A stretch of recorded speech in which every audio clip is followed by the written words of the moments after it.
Hello everybody, this is Granny. Today I'd like to take you to the upper Nisqually Valley. The natives that lived here long before the Europeans used to call this area this Succotash Valley.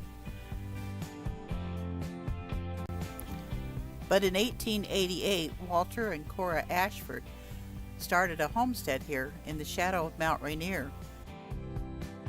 In 1891, Walter platted the town that would one day bear his name. Next we come to the small town of Elby. Settled by German immigrants in the 1890s, when the Tacoma Eastern Railroad laid tracks through the town in 1904, it became a boom town.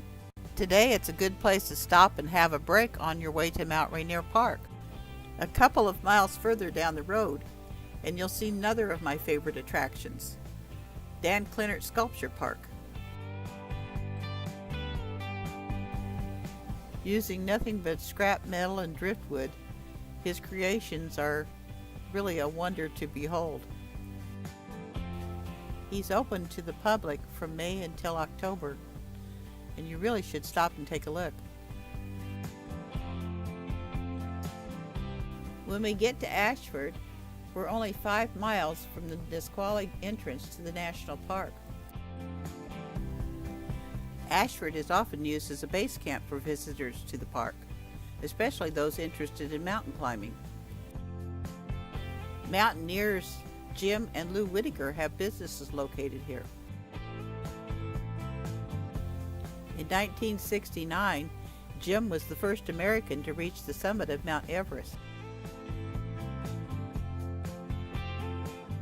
Our next stop is the Highlander restaurant. In 1959, the elementary school burned down, leaving only the basement, and that's where the Highlander is located today.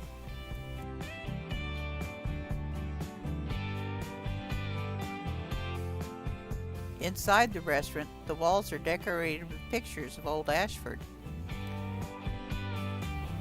We ordered some pie, and then we drove off to explore the rest of Ashford.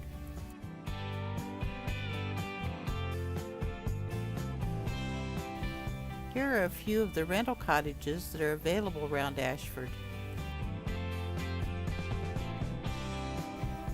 Here's the Jim Beach house.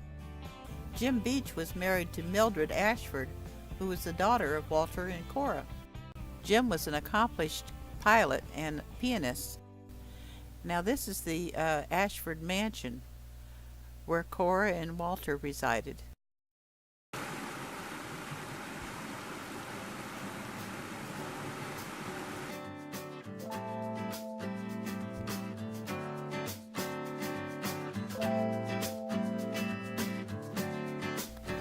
Ahead is the Hershey homestead. Cora's maiden name was Hershey, so these were her family. Unfortunately, the house burned down. This is what's left on the property.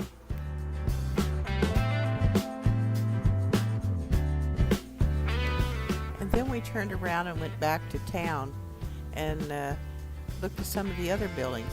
This is the general store. It's been here since 1905.